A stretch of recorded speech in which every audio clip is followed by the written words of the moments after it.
नमस्कार. आज आपण महाराष्ट्र सरकारने नुकत्याच 2026-27 साठी जाहीर केलेल्या पुण्यश्लोक अहिल्यादेवी होळकर शेतकरी कर्जमाफी योजनेबद्दल सविस्तर माहिती घेणार आहोत. आता सरकारी योजना म्हटलं की भरपूर नियम, बारीक अक्षरातल्या अटी आणि प्रशासकीय गुंतागुंत आलीच, बरोबर? पण काळजी करू नका. आज आपण अत्यंत सोप्या आणि सुटसुटीत भाषेत या सगळ्या गुंतागुंतीची उकल करणार आहोत, जेणेकरून या योजनेचा नेमका लाभ कोणाला मिळणार आहे हे आपल्याला अगदी स्पष्टपणे समजून घेता येईल. चला तर मग थेट मुद्द्यावर येऊया. या संपूर्ण योजनेच्या केंद्रस्थानी काय आहे तर हा भव्य आकडा 2 लाख रुपये. जे लोक खरोखर जमिनीवर घाम गाळून शेती करतात त्यांच्यासाठी तब्बल 2 लाख रुपयांपर्यंतची कर्जमाफी देण्याचं हे एक अत्यंत महत्त्वाकांक्षी आश्वासन आहे. नक्कीच हा एक खूप मोठा आर्थिक दिलासा आहे. पण आता प्रश्न असा पडतो की हे 2 लाख रुपये सरसकट सर्वांना मिळणार का? तर त्याचं उत्तर आहे नाही. त्यासाठी सरकारने काही अत्यंत महत्त्वाच्या गाळण्या किंवा फिल्टर्स तयार केले आहेत. तेच आपल्याला समजून घ्यायचे आहेत. संपूर्ण राज्यासाठी कर्जमाफीची घोषणा ऐकायला किती मोठी आणि दिलासादायक वाटते, नाही का? बातम्यांच्या हेडलाईन्स नेहमीच असं एक सकारात्मक चित्र दाखवतात. पण जेव्हा आपण प्रत्यक्ष प्रशासकीय नियम आणि अटींकडे वळतो तेव्हा वास्तव थोडं वेगळं आणि खूप जास्त काटेकोर असल्याचं दिसतं. पहा, ही 2026-27 ची योजना एक टार्गेटेड म्हणजेच अत्यंत लक्षित योजना आहे. याचा उद्देश एकदम स्पष्ट आहे. खऱ्या आणि गरजू शेतकऱ्यांचा कर्जाचा बोजा कमी करणं. पण त्याचवेळी जे शेतकरी आर्थिकदृष्ट्या आधीच सक्षम आहेत त्यांना जाणीवपूर्वक यातून वगळणं हा या धोरणाचा मुख्य गाभा आहे. सोप्या भाषेत सांगायचं तर ही सरकारी योजना एका मोठ्या फनेलसारखी किंवा गाळणीसारखी काम करते, जेणेकरून राज्याचा पैसा फक्त आणि फक्त खऱ्या गरजूंपर्यंतच पोहोचेल. आता आपण पाहूया की शासनाने आर्थिक स्थिती आणि रोजगाराच्या आधारावर ही पहिली मोठी गाळणी कशी लावली आहे. हा फिल्टर ठरवतो की पहिल्याच टप्प्यात कोण बाद होणार. जर एखादा शेतकरी शेती व्यतिरिक्त इतर मार्गांनी उत्पन्न मिळवून शासनाला प्राप्तिकर म्हणजेच इन्कम टॅक्स भरत असेल तर तो थेट अपात्र ठरतो. याशिवाय सर्व सरकारी कर्मचारी यातून वगळण्यात आले आहेत. एवढंच नाही तर सहकारी क्षेत्र म्हणजे आपले साखर कारखाने, कृषी उत्पन्न बाजार समिती, दूध संघ किंवा बँका यामधील जे कर्मचारी 25,000 रुपयांपेक्षा जास्त मासिक पगार घेतात त्यांनाही हा लाभ मिळणार नाही. आणि हो, ज्यांना 25,000 रुपयांपेक्षा जास्त पेन्शन मिळते त्यांचाही या अपात्रांच्या यादीत समावेश आहे. म्हणजेच थोडक्यात सांगायचं तर ज्यांचं आर्थिक उत्पन्न आधीच सुरक्षित आहे आणि जे खऱ्या अर्थाने आर्थिक संकटात नाहीत त्यांना या योजनेच्या बाहेर ठेवण्यात आलं आहे. बरं, आता समजा एखादा शेतकरी उत्पन्नाच्या पहिल्या निकषात पास झाला आणि तो खरोखरच गरजू आहे, तरीही इथेच विषय संपत नाही.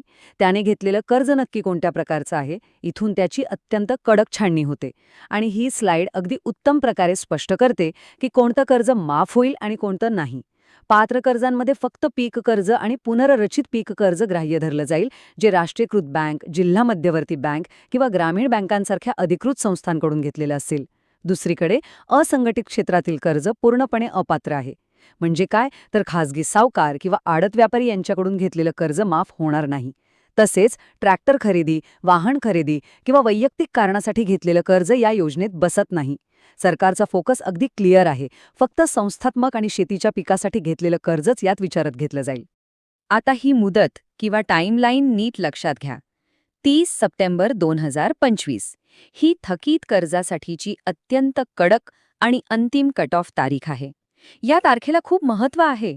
याचा अर्थ असा की जर एखाद्या शेतकऱ्याचं पीक कर्ज या तारखेनंतर थकीत झालं असेल तर ते या कर्जमाफीसाठी पूर्णपणे अपात्र ठरतील. नियम अगदी स्पष्ट आहेत आणि एका वेळेच्या चौकटीत अचूकपणे बसवलेले आहेत. त्यामुळे या तारखेकडे दुर्लक्ष करून अजिबात चालणार नाही. आधुनिक सरकारी योजनांमधला हा एक असा तांत्रिक टप्पा आहे ज्यामुळे एखादा अत्यंत गरीब आणि खरोखरच गरजू शेतकरीही केवळ प्रशासकीय किंवा तांत्रिक त्रुटींमुळे या योजनेला मुकू शकतो. हा नुसता कागदपत्रांचा खेळ उरलेला नाही, तर हा डिजिटल ओळखीचा एक मोठा अडथळा आहे. तर यातला सर्वात महत्त्वाचा मुद्दा हा आहे की शेतकऱ्यांना या 3 डिजिटल पायऱ्या पूर्ण कराव्याच लागतील. पहिली पायरी ॲग्रीस्टॅग म्हणजेच फार्मर आयडीची नोंदणी. दुसरी पायरी तुमचं बँक खातं आधार कार्डशी लिंक असणं पूर्णपणे बंधनकारक आहे.